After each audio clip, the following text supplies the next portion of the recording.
Welcome to Day Zero Update for June 30th, 2024. I'm your host, Chris Salogi. I'm Brandon Perkins. And I'm January Victoria. And yeah, we finally reached the end of June, which is the start of the hot season, or has been here, as we head into July starting tomorrow. Which is the hotter season. Yeah, we'll see. But yeah, stuff has happened. Not too much, so we are going to be covering games you can check out here for the next couple of months here at the end of the show. But before we get to that stuff, we got some other news. Some remasters are getting a bunch of interesting news. One game particularly is going to be playable for the second time on this console generation. All right. So we'll get to that stuff. And we got news about a certain former Twitch streamer that blew up across the internet this past week. We'll tell you all about that sordid detail a little bit later. But before we get to that, we'll talk about what we've been playing. And I'll kick it off here. I have been playing the Beyond Good and Evil 20th Anniversary Edition. So the things that they have done to this, it obviously looks a little bit better, runs a smooth 60 FPS, I think, on everything but Switch. I think Switch is stuck at 30. But they have redone the controls a little bit, kind of made them a bit easier to handle. Particularly, I think they moved the use button from the B or 0 or the circle button over to up on the D-pad. So that's kind of one way that you can make the use of health stuff and whatever pretty easy. And kind of free that up for other things. They have options for swapping back and forth between the original controls and the new ones, as well as a bunch of other controls like adjusting the camera, inverting or whatever on all the different ways that you have camera stuff going on, the different vehicle types and all that. So that kind of makes it a good bit easier to play. Having camera, universal for everything. So yeah, I've played a few hours of this. Still liking it.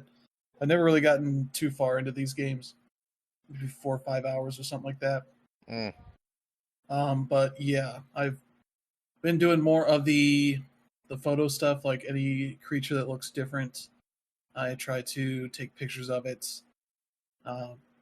Even people, because there's all sorts of different kind of animal people that you can document, so you get bonuses. You get like a better digital zoom out of the gate, which makes it a lot easier to get more distant shots, that kind of stuff. But you're also getting these big pearls that you're using to spend on stuff. And the thing I most forgot was the extensive. I don't know if they age well or not, but the way they have certain characters be very ethnic in certain ways.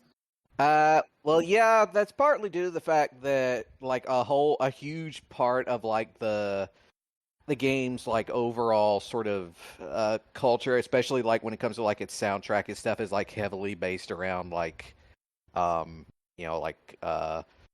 reggaeton and stuff like that. So yeah, you have an AI buddy who is a very heavy Spanish accent. Yeah, very. There's a lot of characters that are like that because again, the sort of culture of the game's universe is heavily sort of Hispanic in nature. Yeah, and it's calls Jade Yade. Yeah, because of course, when you get to the guys that upgrade your hovercraft, and those guys are very Jamaican rhinos. It's all right, this is a little much, especially with all the reggae music playing in their shop and all that. But yeah, it makes sense when you realize that this was a game that was made by Europeans. Yeah, I can definitely tell that, where they're like, we'll just make these people Jamaican, and this guy's very heavily Spanish. that kind of stuff. But yeah, that stuff's like maybe the most questionable stuff, but everything else is pretty solid for what it's doing. Got through one of the dungeons. It's the first one you go through with Paige, who very much has a lot of good, funny shit to him. Oh yeah, when he reveals his tech that is essentially a butt stomp. Yep. And he's like, "Oh yeah, the exhaust is right on the seat of my pants." And like, "Oh yeah, of course you'd put the, essentially make it look like you're farting out your pants all the time." You have like a special attack you can have him do, which is that to knock down buttons or hit enemies up into the air for you to attack, and you can use that to shoot stuff around on occasion. So they do some neat little mechanic stuff there. And yeah, the story has been pretty solid so far. What's interesting is for this edition, they have a big gallery in the beginning of the game, the main menus that you can access that kind of give you more information about the development of the game and all that. And they talk about how this game came out of the wake of Rayman 2's development, where Ubisoft Paris and Ubisoft Montpellier were working on that game, and Paris went on to work on Rayman 3, and Montpellier started working on something new, and this is like 99, so it took them a while to get to the point that they put out Beyond Good and Evil. And sort of initially it was a game, or their idea was about a young what's the King Arthur's wizard? Oh, that guy. Merlin, yeah. Yeah, it was Merlin fighting dudes with this pet alligator. It's like a weird concept. Then they kept working on it, and it turned into a girl that lived in like an inner city who dealt with her issues through her dreams. Then kind of morphed into a woman who helped out orphans in the city, and then that eventually got to the point of Beyond Good and Evil, where you're playing as like a photojournalist who is taking care of orphans from the ongoing wars with these weird enemies called the Doms, who have a bit of Matrix to them.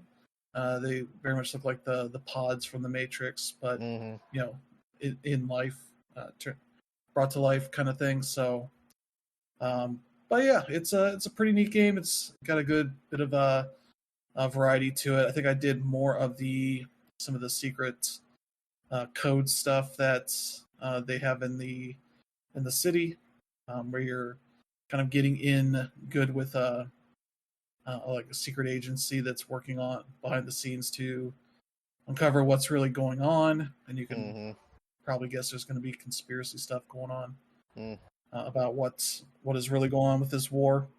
And so yeah, it makes for a pretty interesting thing. And I also did a bunch of the gambling stuff they have in there, which is one you're kind of just basically playing a version of air hockey with this guy.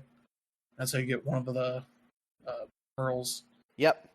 From that's where it's playing a very weird song while it's doing that. I don't had weird sounding lyrics that they're not just nonsensical, but it sounds like there's one lyric that's like Buddy Holly mentioning. I was like, this is just weird. But then there's another one that's just the shell game. Nothing really too complicated with it, but yeah, it's a pretty good remaster of the game.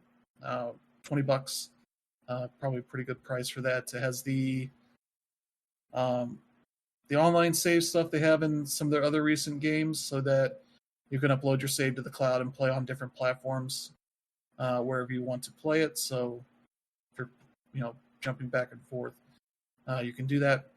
Say if you're just playing, say on one platform, PS5 and PS4, you can swap save back and forth between those if you're jumping around for that kind of stuff. But yeah, that seems like a pretty solid remaster. And then I also got Luigi's Mansion 2 HD, the remaster of Luigi's Mansion Dark Moon. At least that's what it was called here in North America, but not really anywhere else. I want to say in Europe, Asia, and Japan, it was called Luigi's Mansion 2. But yeah, this is a 3DS game that came out 11 years ago. And I would say, based on what I played the first few hours of this, it very much feels like this is an overpriced port. Because they have not really done a ton to this game to make it a better experience. They like most of the improvements I saw were maybe visually, and it doesn't, and it'll make it look like a Switch native game or anything. It just looks like a better running 3DS game with some better textures and character models and such to make it look better for a bigger screen. Because yeah, my thoughts on the original game was kind of that it was still good, but the way they kind of broke up all the missions into, or all the I think it's 5 mansions or whatever they're going to call them, into like smaller missions so that you can kind of do more stuff in a short amount of time. So you got missions that you can usually complete in like 15-20 minutes for the most part. But the way that I would end up playing them, because you get unlocks based on how much of the gold you find in each mission, end up just kind of playing through them slowly and looking for every little nook and cranny where you could get some cash out of stuff, kind of make them drag out a little bit. And then yeah, you're kind of doing 5-6 missions in one place where they slowly unveil a new area you can get to, kind of the same way that they did it in the original, but instead of having to start over each time when that happens, you got to just keep going like it's a little bit of a Metroid kind of game. So yeah, with this one, the big one of the big improvements is they've made the controls a little bit better, since you have more buttons on a Switch Pro controller or Switch. They've mapped the vacuum is both your triggers for suck and blow. Your lights they've mapped to the R and L buttons on top. They're also on X and A, or Y and A on the face buttons, and then X is your shoot up when you're aiming your vacuum, or B for aiming down. It kind of adds a little bit to that. Though they do remap that stuff as well to the right stick, and have 2 different options. I think these are both from Luigi's Mansion 3, where one of them kind of lets you point in 360 direction around you with the stick. So if you're pointing it to the left, your character is going to point to the left. And they have the other option, which essentially kind of makes it more tank control, so that if you're holding the right stick to the left, Luigi will keep spinning to the left around until you let go.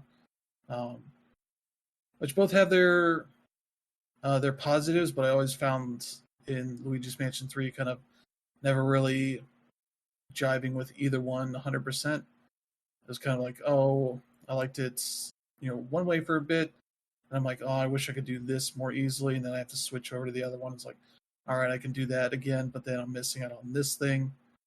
And so like some of the control stuff still kind of an issue as you're getting your flashlight option, and then you get your dark lights.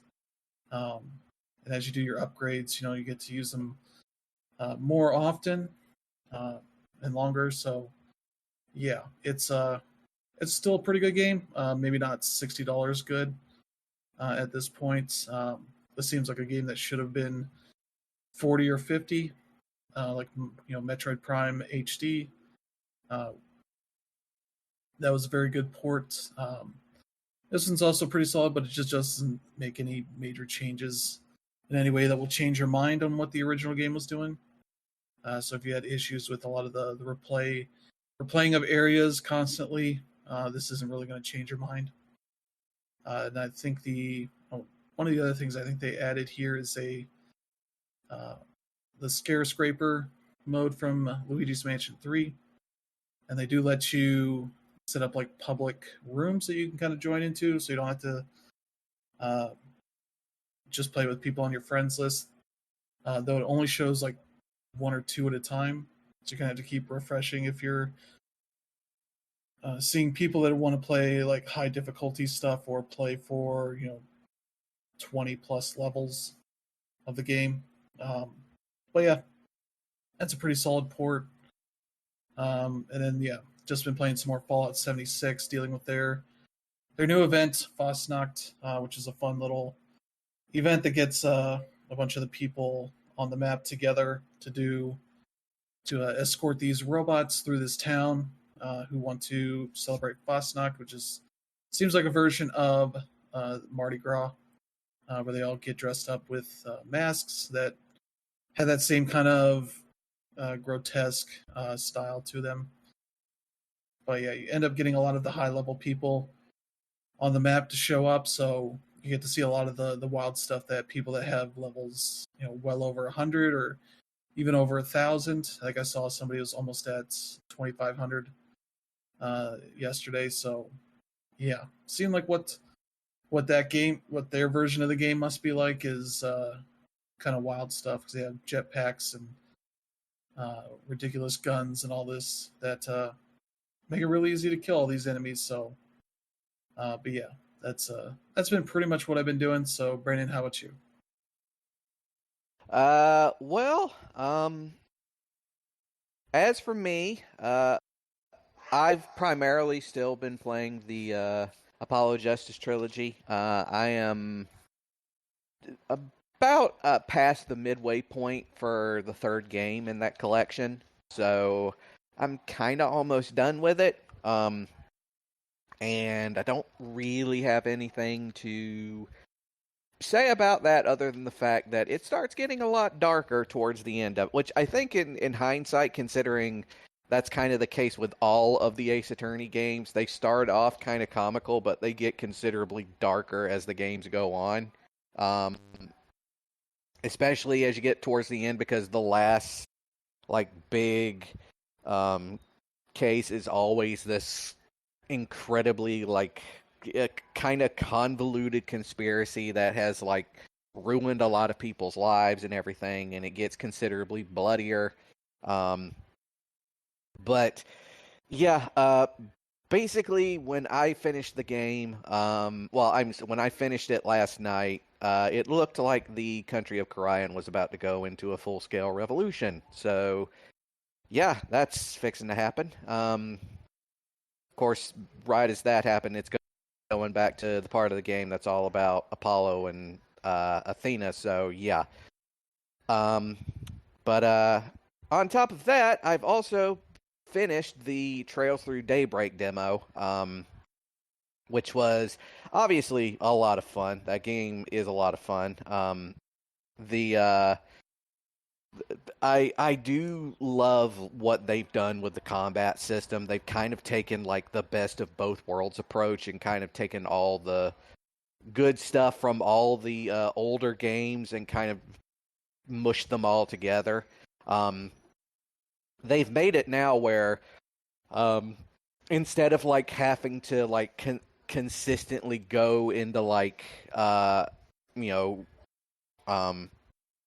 real, like those regular turn-based battles when you're trying to like grind or level up or whatever. Once you get to a certain point, you can actually just regularly attack them like in the overworld from the very beginning. It's not always a good idea, obviously, especially when there's a bunch of them. But if that's what you're trying to do, they just sort of go ahead and let you do that up front. And honestly, I think that cuts through a lot of the fat in the combat. Also, other than that, the fact that just overall compared to sort of like how the other games are, where the overall, like, I guess, hub or whatever is a lot more sort of enclosed and grounded. Edith City seems a lot more, a lot larger and a lot busier, which makes sense because it's the capital of Calvard. But Yeah, I'm already like intrigued by like where the story's gonna go. Like it's very clear that Van, the guy you're playing as, was at some point he worked for the CID or he was a government agent of some kind at some point, and something happened that basically made it so he had to quit and go into business or whatever. But yeah, I am freaking loving it. Can't wait to be able to buy it and play it Friday. So yeah, uh, that's what I've been playing. Dan Reb, what about you? Yeah, so last week there were two games that I couldn't talk about because they were still under embargo, and the embargoes both lifted this week. Go ahead and talk about them. The first one is a game that Brandon just finished the demo for, Trails to Daybreak. So before I talk about that, the reason why we weren't able to get our review up on Friday was because I played the other game, which I thought would be short, but it's not. So that game is Until Then. Until Then is developed by a studio in the Philippines called Polychroma Games, and the game was published by Maximum Games. And yeah, it's seen a few delays here and there, but overall, like I am very pleased with the game that they ended up making. Um, I compare it a lot to A Space for the Unbound or Night in the Woods. Basically, it's a side-scrolling narrative game, and yeah, this game gets pretty deep. Um, there's a demo on Steam that you can try out, but I don't think it really does it a whole lot of justice, just because the first couple hours in the game are pretty mundane. You know, you play as this kid, this high school kid, Mark Borja, who lives alone, and the reason why he lives alone as a high schooler is because his parents are OFWs, or overseas Filipino workers, and basically, like, these are people who move out of the country, make their money somewhere else, and then send their money back to the Philippines so that their family can live a better life. That's definitely not uncommon in the Philippines, but um, the thing that is uncommon is him living alone, because obviously, like, he's still in high school. He's not really an adult yet. So that being said, since he has no parents or family to look over him, um, he's pretty much doing whatever he wants. And when you're a high schooler and you don't have any parents, like, telling you what to do, you're just gonna fool around, right? Like, this kid just plays a bunch of video games. He stays on his phone for whatever, and then he, goes to school without really thinking about, the repercussions for what he's doing. And for the most part, like, his friends think he's a future fuck up, if anything. And yeah, like, it pretty much just goes through the pattern that you'd expect a slice of life game to be like. He falls in love. He discovers his passion, which is actually piano. And then it turns out that his love interest is also somebody who plays piano pretty well. And there was one song that the guy knows how to play, but he doesn't know what the song actually is. He plays it in the piano club, and still no one knows. And he finds out that the love interest actually wrote that song, and the reason why he knows it was because way back when his mom attended a recital and loved the song and just played it back to him a few times. So it's that song that really connects him both to, like, his parents and his love interest. And yeah, it's pretty solid. There's some stuff at the end, and what really makes this game interesting is it's like I said, a lot of people, including myself, will compare it to A Space for the Unbound and Night in the Woods. But there's a twist at the end, which pretty much turns it into Doki Doki Literature Club. If you've played Doki Doki, you know what I'm talking about. Like, yeah, there's a story, but then after the story is over, you got to play the game again, and things happen that you don't expect. And it's similar in the sense where, like, you'll see things like glitches, you'll see an alternate ending, you'll see alternate things happening. The game and story that don't happen anymore, and the game actually encourages you to keep playing it. So my first playthrough took me around 9 hours, and I remember when I got the press release for the email, or the when I was emailed the press release for the game, saying, or sorry, the review kit, and they were saying, yeah, this game will take you around 15 to 20 hours, and I was like, wait. I beat it in 9, so I guess there's more to play. So when I played it, I was like, oh, this is completely different. And yeah, like, this is why it took me away from Trails to Daybreak that much, because, like, the story was that good, and it was just fun seeing the different kinds of ways that it goes about it. And yeah, like I really have no qualms about it whatsoever. The only reason why I think it sort of overstays its welcome was because I binged it, and I think if you don't binge the game, you'll definitely like appreciate the story for what it is a whole lot more. Just because like the writing gets a little, the writing sort of gets in its own way. But I think if you space it out a little more, that won't be the case.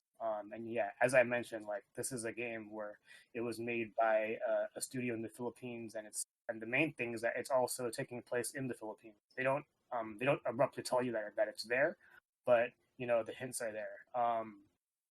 Some commonalities that some parallels that I'm seeing drawn are the constant plights for or against political turmoil. Like you will see, oh yeah, this project was approved by this president, so and so. Like they always try to use like um, government willpower in order to get things done. That's something that people don't really appreciate. And you know, unlike a city like Tokyo, where it's really really clean, the Philippines has garbage all over the place, and it's kind of like it's kind of here as well. But at the same time, when you go to a rich area, it's really really clean. So seeing these differences definitely brings it back to home, and I'm loving all the representation that I actually see. And then I'm seeing things like Filipino food mentioned like it's a normal thing. And yeah, this is a game that I really really enjoyed. Again, it'll take like 9 to 15 to 20 hours depending on how much you put into it, but I definitely recommend it. The game is $20 right now on Steam and PSN. If you have PSN Plus, the game is 10% off, and I think it's still 10% on Steam for a few more days. So yeah, definitely check that one out. And then yeah, I'm also playing Trails to Daybreak.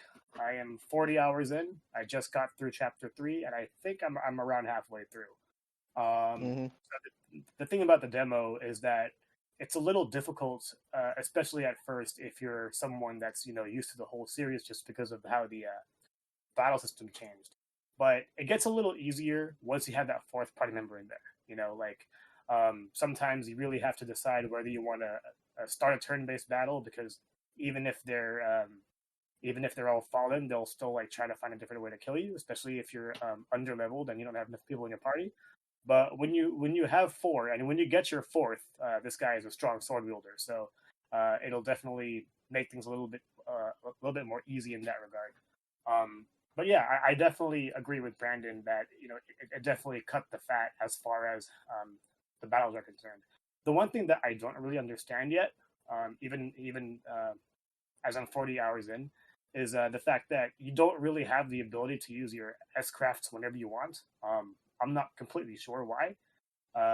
In the past, it was a common strategy to build all of your party members up to 200 CP and then go ahead and use them all at the first part of the battle, and it would kill bosses. Like I'm assuming it has to do with that, but I'm not really seeing like the nitty-gritty reason as to why I can't unleash him the same way.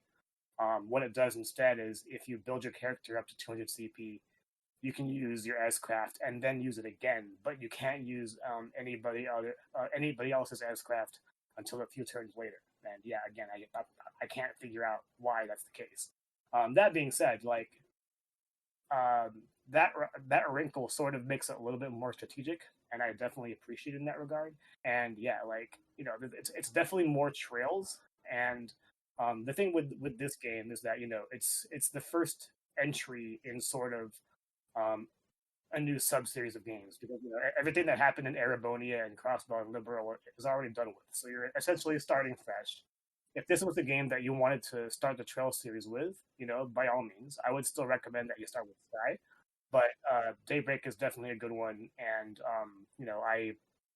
last week I was surprised that the fact that there wasn't a whole lot of Eastern influence in the cities that I was in, and I'm sort of calling back on that. Brandon, did you play the PS4 demo or the Switch one? I played the one that's on PS5. Okay, yeah. So that one, you caught the ending where they were dancing and stuff, right? Yeah. Okay, yeah. So you end up in a city which definitely has more Eastern influence. Yeah. But the reason why I'm sort of like clawing it all back is because now that I'm in chapter 3, now I'm in a different place. I'm not gonna just say where I'm at, but and you wouldn't really know anyway. But the main thing is what I'm liking is they're really showcasing the different kinds of culture.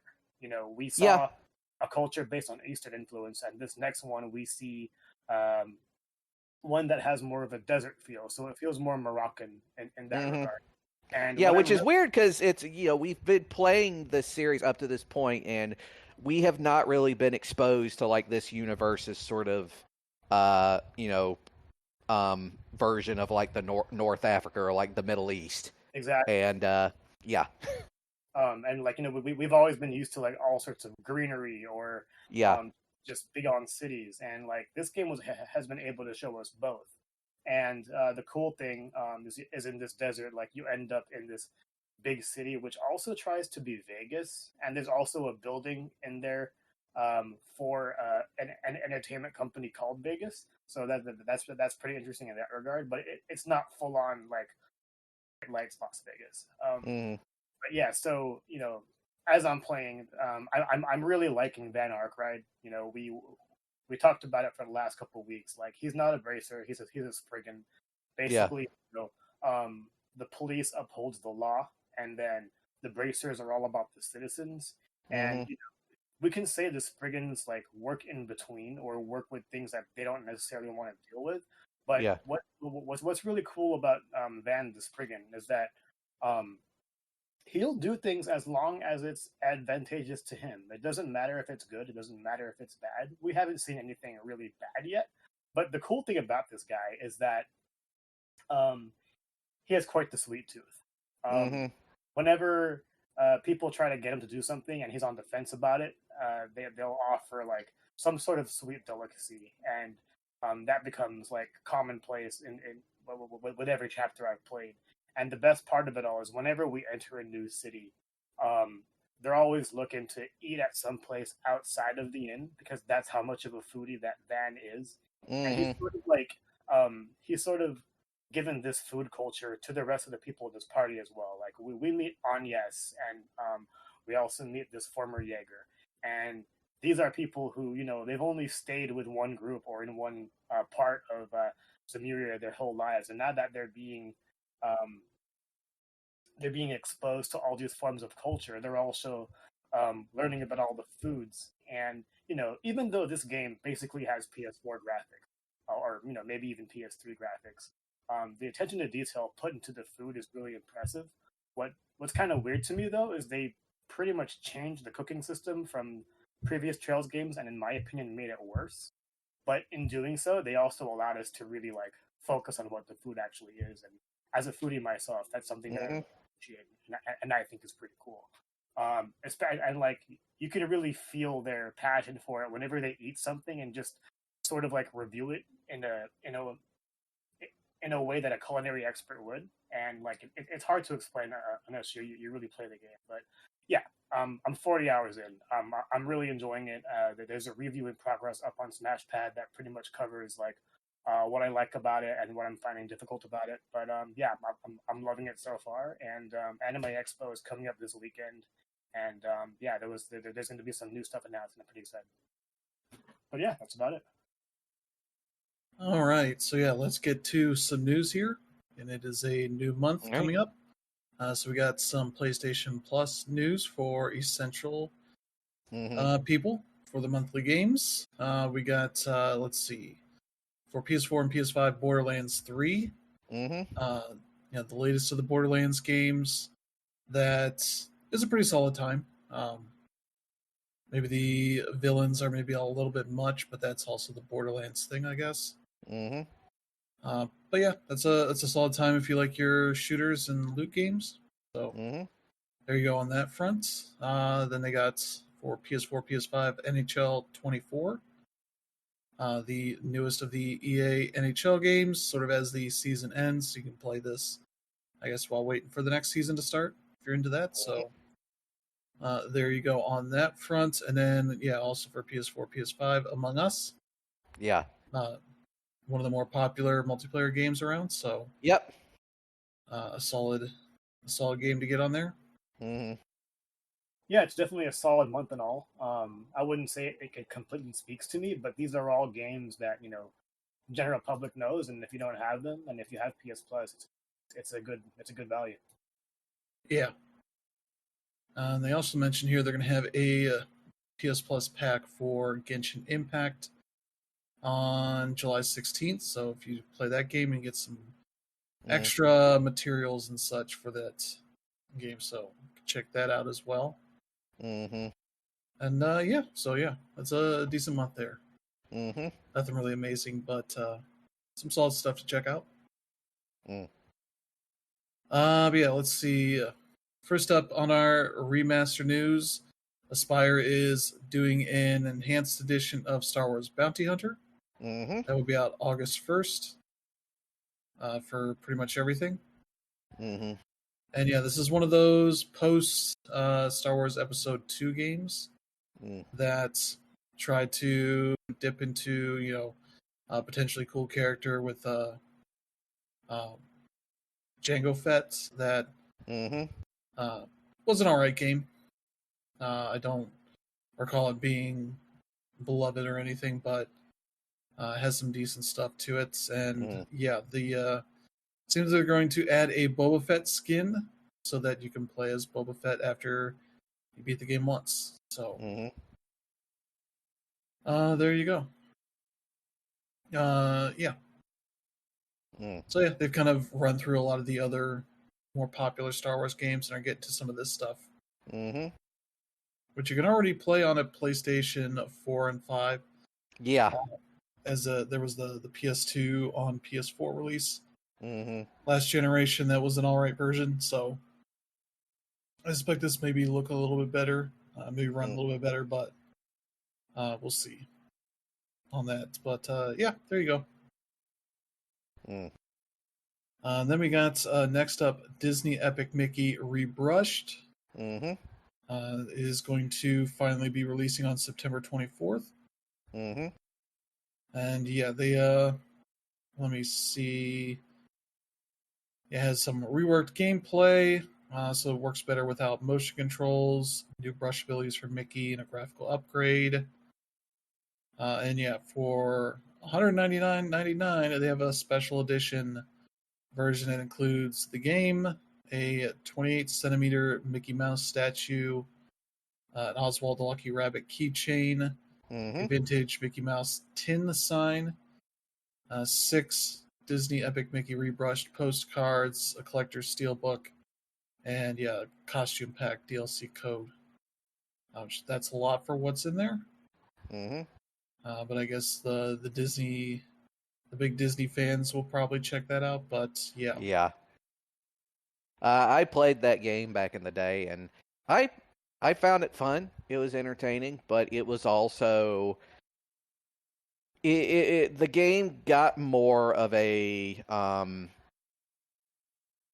it got more of publicity from what kind of people imagine it was going to be than what the game ended up actually being. Yeah. Because the concept art leaked before the game itself, like people started seeing actual gameplay, and it showed what was supposed to be something that was a little darker than what it ended up being, mostly because Disney got a little too involved and kind of but they kind of watered it down, but it's an all right game. Yeah, it's especially when you have Warren Spector working on a game, coming off of some of the big games he did with Deus Ex and all that. That you're like expecting a lot out of this game, especially in the sort of games he had made up to that point, and that it doesn't really live up to that. Yeah. Was definitely like a surprising thing. So yeah. When the original release came out, it was definitely something I was excited for. I remember back at E3, this was definitely something that people hyped up. And then it came out to lackluster appeal and all that.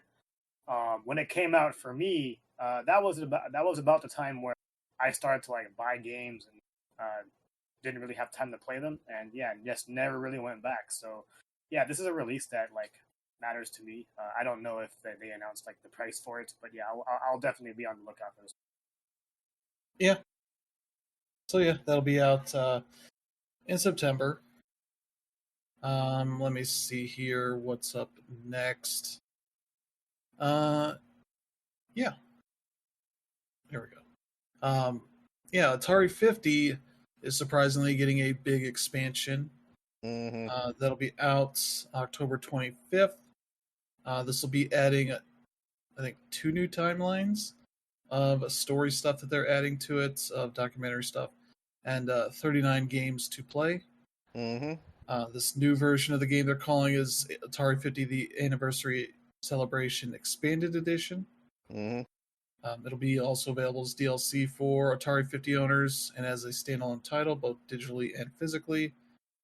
Yeah, the first of these timelines is the Wider World of Atari, featuring 19 playable games and 8 video segments. It seems to feature the Pong creator Al Alcorn, discussing the birth of Breakout, to spotlight on artist Evelyn Soto, who helped create Atari's Fuji logo, and a deep dive into Stern Electronics' Berserk. The second timeline is called The First Console War, features 20 playable games.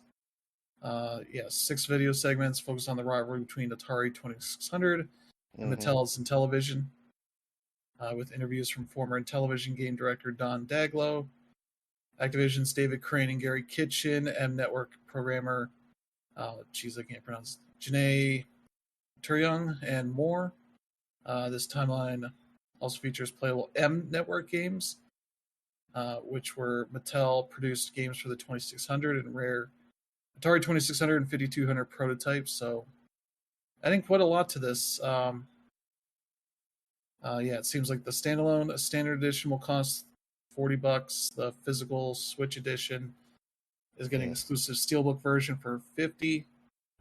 Includes extras like a replica of Al Alcorn's business card, some Atari 2600 art cards, a miniature arcade marquee signs.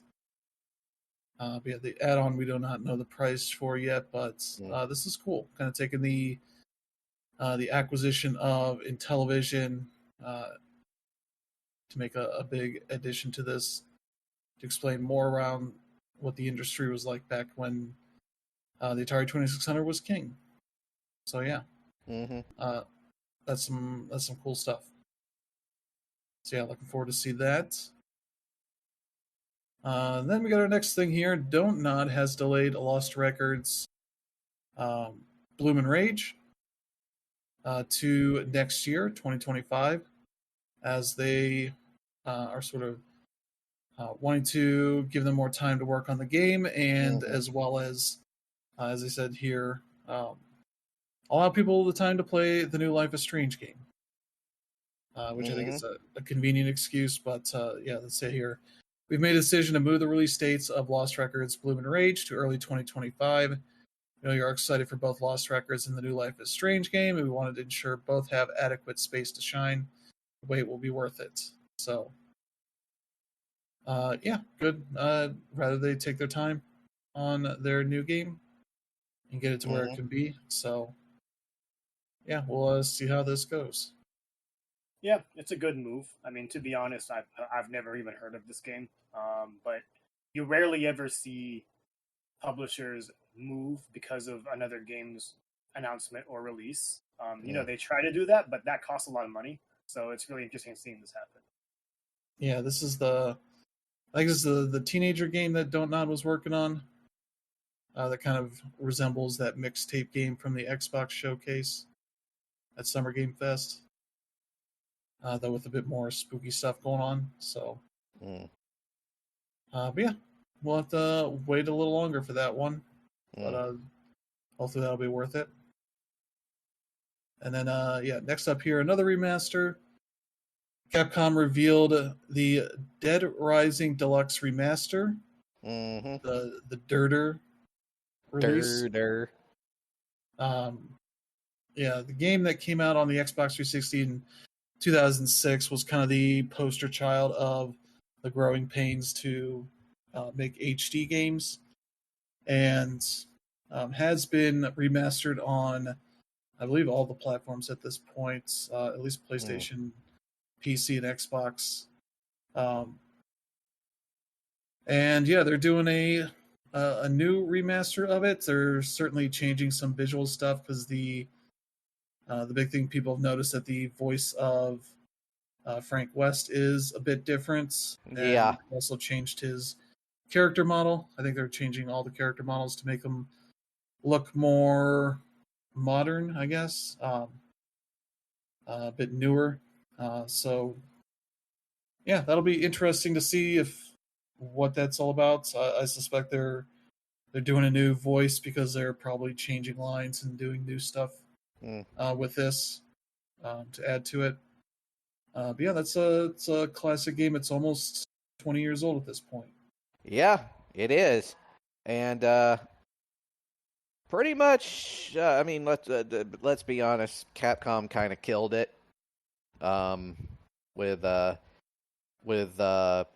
Dead Rising 3, they made it a little too serious. But yeah, that OG game is great. It's hard as balls, but it's great. Yeah. Yeah, it's definitely a announcement that came out of nowhere. It's like you wonder why they didn't just put it on one of the Summer Game Fest things. But I guess it was one thing where, maybe Jeff wanted them to pay for it because Capcom can afford it. But it probably wasn't worth doing at the time. But yeah, Capcom has shown the willingness to go back to various franchises. So this is definitely a cool announcement. It's not one for me, but I can definitely understand it. I'm still waiting for Beautiful Joe, so I'm bitter about that. Yeah. But yeah, they're going to be having some sort of showcase this week. I think just featuring this game, and I think 2 others. I forget what the whole thing is, and they're very much adamant that they are not showing anything else. Yeah, Capcom Next is happening on July 1st, so tomorrow.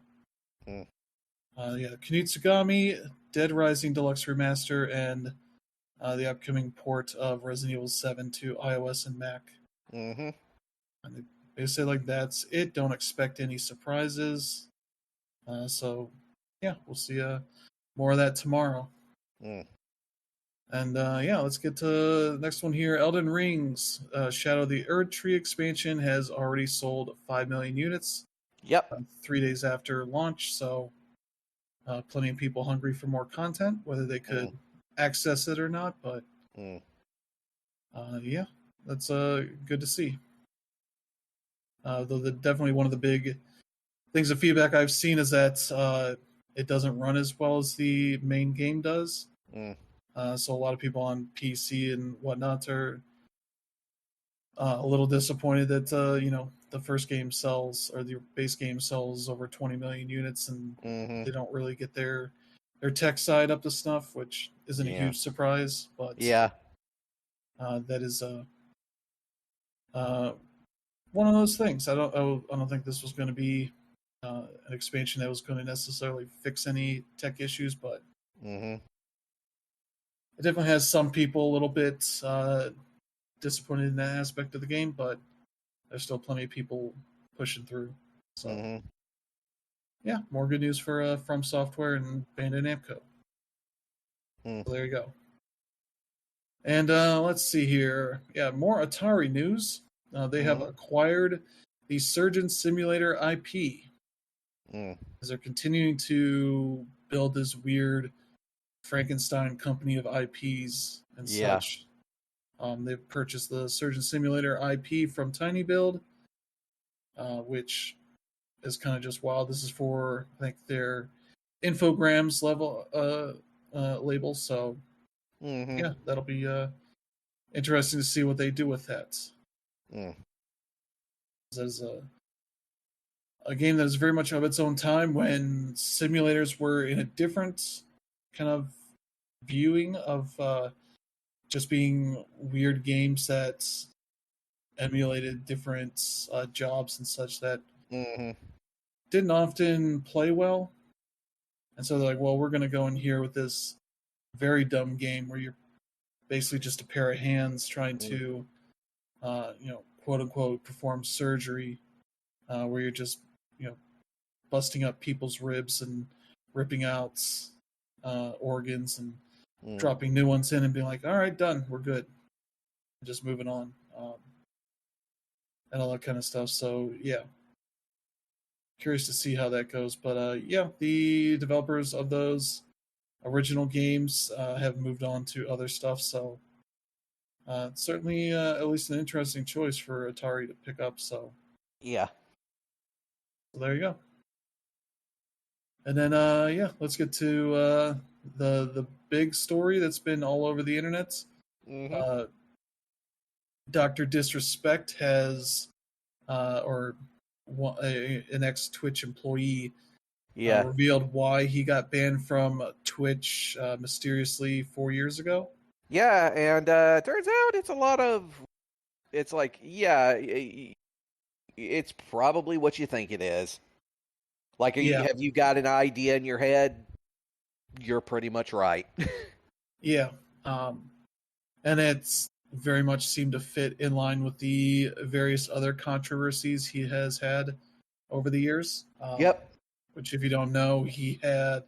So this is a character that this streamer named, with his real name Guy Beam, or Herschel, I guess is his real first name. Created this character, Dr. Disrespect, where he wears a dumb-looking mullet wig and sunglasses and headphones and looks like an idiot all the time, trying to emulate like a toxic, gamer. Had one controversy where he was playing, I think, PUBG when there were, Chinese hackers kind of being around, and he suspected he got hacked and started yelling out like fake Chinese in a very racist way. Yeah. There's that, and then at the final E3 2019, he was doing IRL streams where just had a camera guy following him as he's doing his shtick, walking around to different things, and needed to go to the restroom. So he and the camera guy just kind of keep streaming and going in there, and ended up filming a underage kid in there, as he's like yelling and doing shit in there in a very stupid manner, to which he ended up getting banned from Twitch for like 30 days or something, and then got his E3 badge pulled as well. So yep, very much like, oh, this inappropriate conduct with minors, and also filming people in the bathroom without getting prior consent, also a very dumb thing to do. And so yeah, we got this ex Twitch employee who revealed that the reason that he got banned from Twitch was because he was apparently sexting minors, or one minor at least, which was kind of like this sort of open secret that had been sort of floating around in the ether, and now they just kind of confirmed it. Yeah, it seemed to be something that people had heard rumblings that it had been the reason, but nobody really got anything to confirm it on the record. And then this guy that used to work at Twitch basically said he got banned because he caught sexting a minor in the then existing Twitch Whispers product. He was trying to meet up with her at TwitchCon. Powers that be could read in plain text. Case closed, gang. And so yeah, that kind of was the tweet that kind of set this whole thing viral, as people started trying to dig into it and figure out what was going on. And then he posted acknowledging it pretty quickly the next day, saying, "Listen, I'm obviously tied to legal obligations from the settlement with Twitch, but I just need to say that what I can say, since this is the fucking internet, I didn't do anything wrong. This has all been probed and settled. Nothing illegal. No wrongdoing is found. And I was paid." Let's see what else he wrote here. And I was paid, so they paid off his contract, and said Elden Ring Monday for people to tune into his next stream, I guess. which then was like weird because like, why the hell would you confirm this to this degree? But he's very cavalier by saying like, yeah, this happened. They paid out the contract, and I believe he was streaming on YouTube mainly from then on, which was kind of a weird thing to be like, kind of a half denial, half confirmation of it. Then it started just getting around in a weird way, where his studio that he founded with Robert Bowling, Midnight Society, that's working on, I think, still working on a Web3 game, first-person shooter with NFTs and all that. Midnight Society, they did their own investigation and ended up dropping him, as you had a lot of people being like, well, where's the evidence? How can I make a decision of my own, not being involved in any of this, if there's no evidence being posted? And, it seemed like, well, the studio that he co-founded dropped him. That seems like they must have found some substantial enough evidence to tell this guy to go fuck off. And so, yeah, this is that whole thing. And then, yeah, he posted this weird ass apology of sorts. Yeah, here it is. That seems genuine or whatever, but also he goes back into the character at a certain point. So he says here, hello, I'd like to make a quick statement. Let's cut the fucking bullshit. As you know, there's no filter with me. I've always been upfront and real with you guys on anything that I can be upfront about. And I'm always willing to accept responsibility, which is why I'm here now. First and foremost, I do want to apologize to everyone in my community, as well as those close to me, my team, everyone at Midnight Society Game Studio. A lot of people have been left in the dark about what happened yesterday with Midnight Society and I. And we made the painful decision collectively to have me step down. Our team is full of incredibly talented and good people that have high career ambitions and families. I'd never want to jeopardize the culture we have carefully crafted. Everyone has been wanting to know why I was banned from Twitch, but for reasons outside my control, I was not allowed to say anything for the last several years. Now that 2 former Twitch employees have publicly disclosed the accusations, I can now tell you my side of the story regarding the ban. Were there Twitch whisper messages with an individual minor back in 2017? The answer is yes. Were there real intentions behind these messages? The answer is absolutely not. These are casual, mutual conversations that sometimes leaned too much in the direction of being inappropriate, but nothing more. Nothing illegal happened. No pictures were shared. No crimes were committed. I never even met the individual. I went through a lengthy arbitration regarding a civil dispute with Twitch. That case was resolved by a settlement. To be clear, it was not a criminal case against me, and no criminal charge has ever been brought against me. Which that last bit kind of wild there. Confirming it, but also being like, but I did nothing illegal. So there's that. Yeah, then it says, now from a moral standpoint, I'll absolutely take responsibility. I should have never entertained these conversations to begin with. That's on me. That's on me as an adult, a husband and a father. It should have never happened. I get it. I'm not perfect, and I'll fucking own my shit. This was stupid. Then he goes like back into the character here. Now with all this said, don't get it fucking mistaken. I've seen all the remarks and labels being thrown around so loosely. Social media is a destruction zone. I'm no fucking predator or pedophile.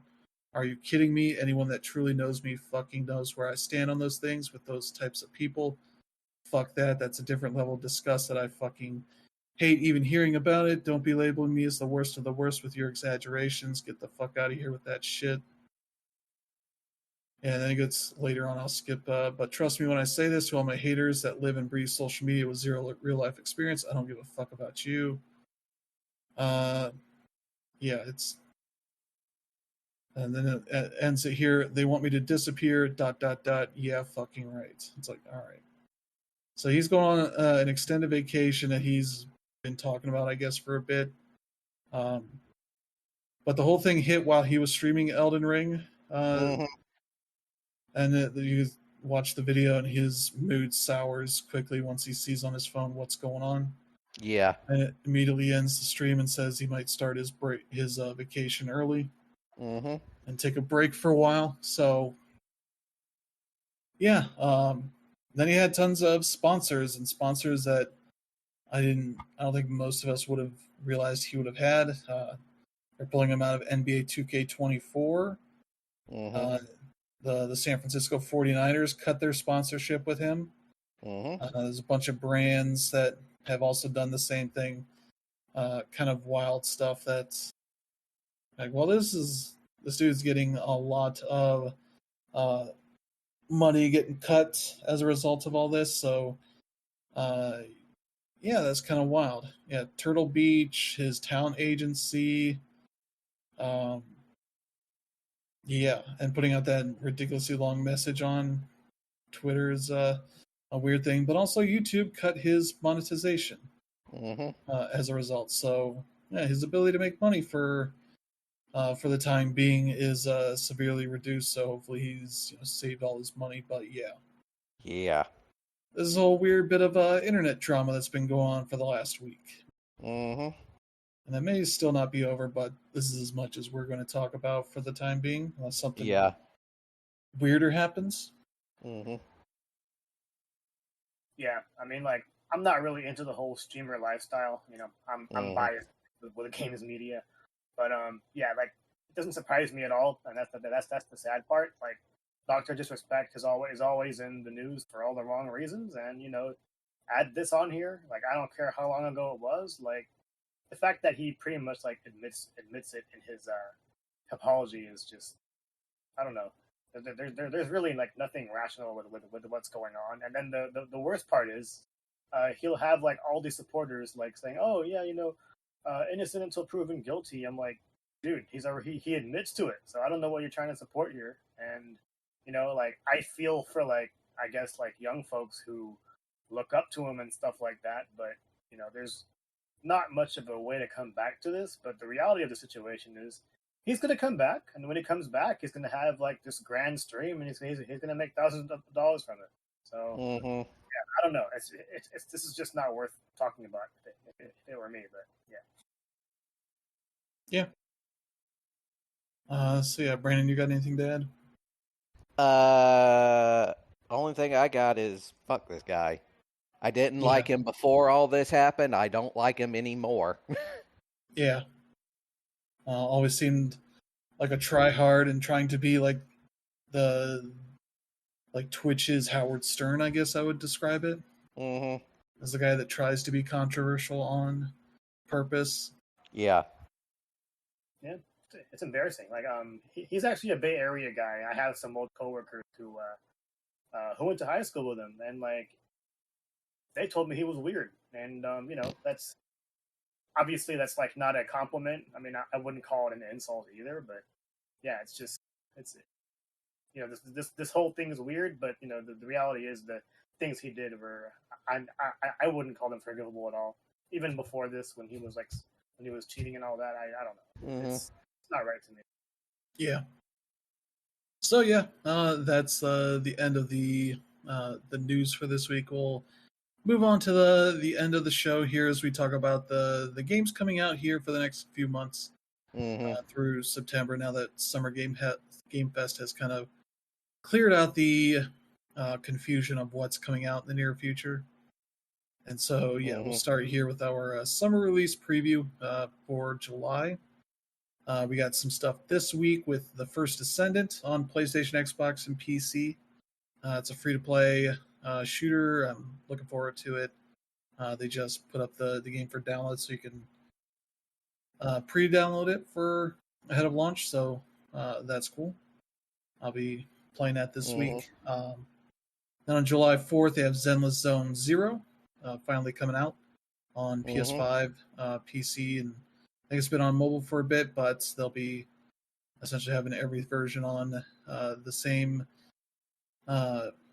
version at launch. So that'll be your July 4th game is a Chinese game. So yep. There you go. And then on July 5th, as Dan Rib was talking about, The Legend of Heroes Trails Through Daybreak will be out on PlayStation, Switch, and PC to cap off your first week of July here. Then we get to the second week. Angerfoot will be out on July 11th. So that'll be cool. It's one of Devolver's games. Mm-hmm. That looks pretty fun. Then we finally get the console release of Darkest Dungeon 2 on PlayStation and Switch on July 15th. Yep. That'll be, let me see. Yeah, that'll be next Monday after next. So then we got Flock on PlayStation, Xbox, and PC on July 16th. That's pretty cool. And yeah, this is the week where everything is coming out. So this 5 days, we got a game at least every day here. July 17th, there's the Riviera The Promised Land remaster on PC. And then Teenage Mutant Ninja Turtles Splintered Fate for the Switch, the roguelike action game. Will also be out on the 17th. Then the 18th, there's Bo Path of the Teal Lotus, a nice little action platformer. That's out on everything. July 18th, the Dungeons of Hinterberg. That's on Xbox, PC, and a Game Pass on the 18th.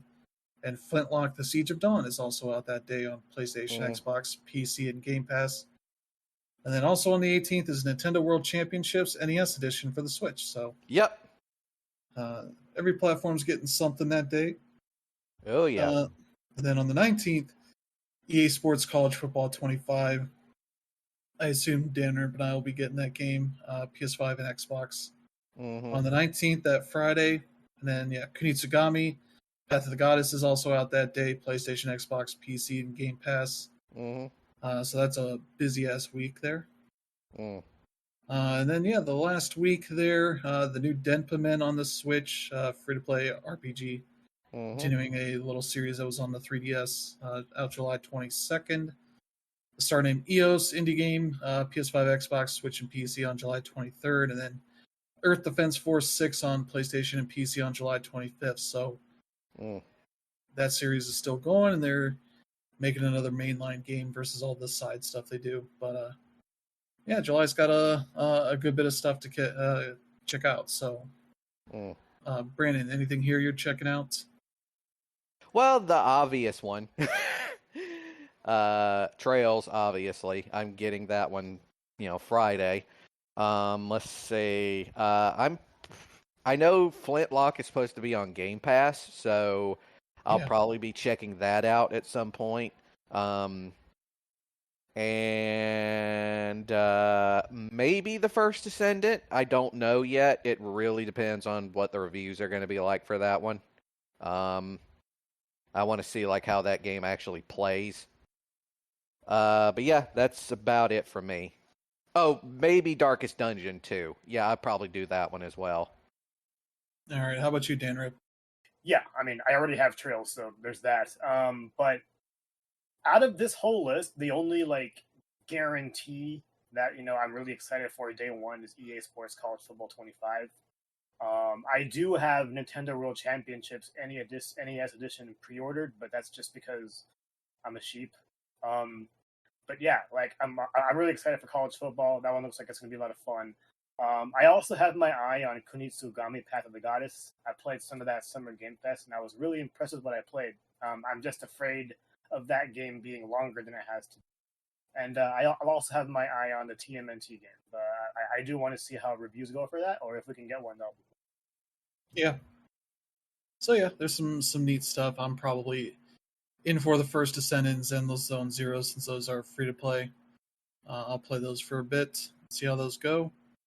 Maybe Flock, and then maybe into checking Dungeons of Hinterberg and Flintlock on Game Pass, and definitely gonna get College Football 25. Be the first EA football game I get since probably the last NCAA football game. The other ones I've checked out on EA Play, so some neat stuff there. August, we got some more. Let's see, we got Star Wars Bounty Hunter, as we mentioned earlier, is out August 1st. Tomba Special Edition's also out August 1st. Tomba's on PS5, Switch, and PC, and I believe of a PS4 edition later on. August 2nd is World of Goo 2. So there you go for, I think it's right there at the very beginning of August. And then, August 6th, we start getting a bunch of releases here. Pepper Grinders coming out on PlayStation and Xbox. And then that same day, Volgar the Viking 2 is out on everything. The tough as hell action platformer. At least a sequel to the one. We'll see how the sequel does on that front. And then, yeah, Creatures of Ava, which is on Xbox, PC, as well as Game Pass, is finally out. And Cat Quest 3 is on everything August 8th. And SteamWorld Heist 2 is also out that same day. And then you got the Crush House, another Devolver PC only release on August 9th. The one that's about running a reality show, a weird reality show with the sort of randomly generated crew of actors you get for that, and probably some sinister stuff going on. But yeah, that's your second week there in August. And then your third week, not too much. Madden is out on August 16th. That might be the special edition date. I'm not 100% sure on that.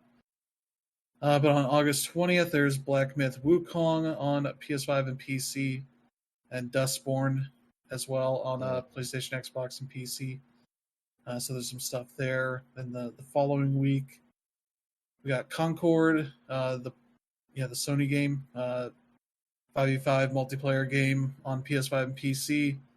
That'll be out then. Then nothing else until the very end of the month, with Gory Cuddly Carnage on PlayStation, Xbox, Switch, and PC on August 29th, as well as Squirrel with a Gun on PC on August 29th. That's one of those games that's kind of started as like a meme premise, but they've turned it into an actual game, and it looks pretty weird and interesting. And there's also Visions of Mana for August 29th.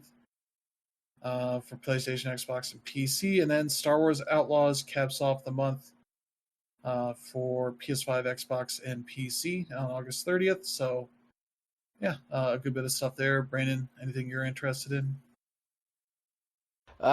Just right off the bat,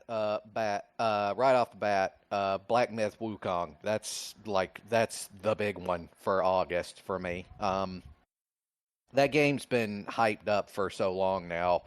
Like, part of me is like, are they going to be able to pull it off, and is it going to be as awesome as they were making it out to be? I hope it is.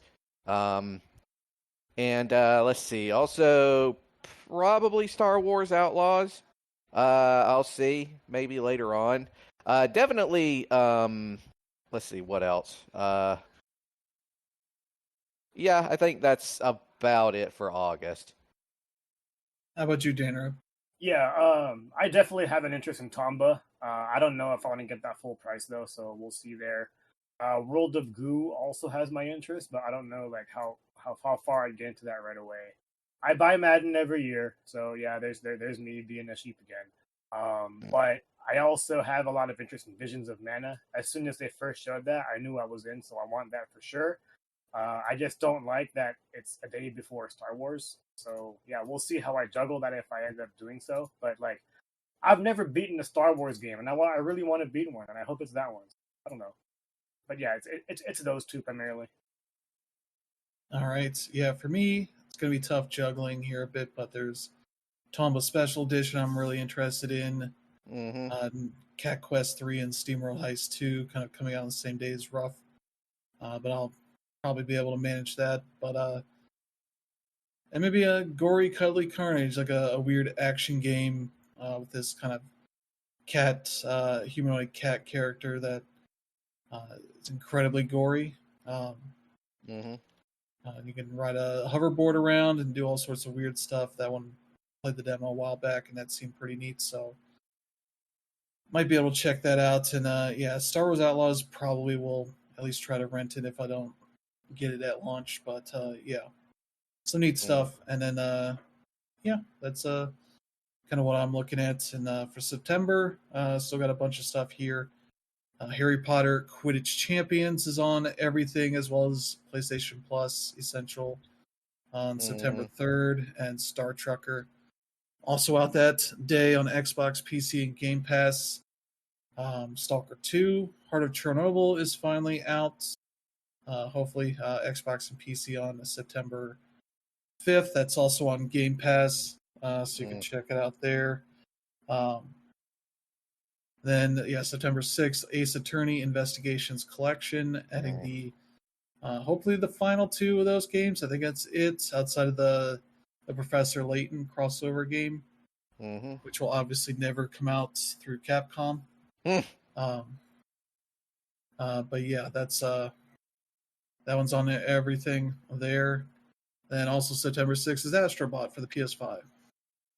So you got a pretty strong week there of a good variety of games. Then yeah, the next week there, Warhammer 40,000 Space Marine 2 is finally out. People have been waiting on that one for a while. That's September 9th on PS5, Xbox, PC. Yep. Yars Rising on everything is September 10th. That's the game where they're making like an Atari themed Metroid kind of game.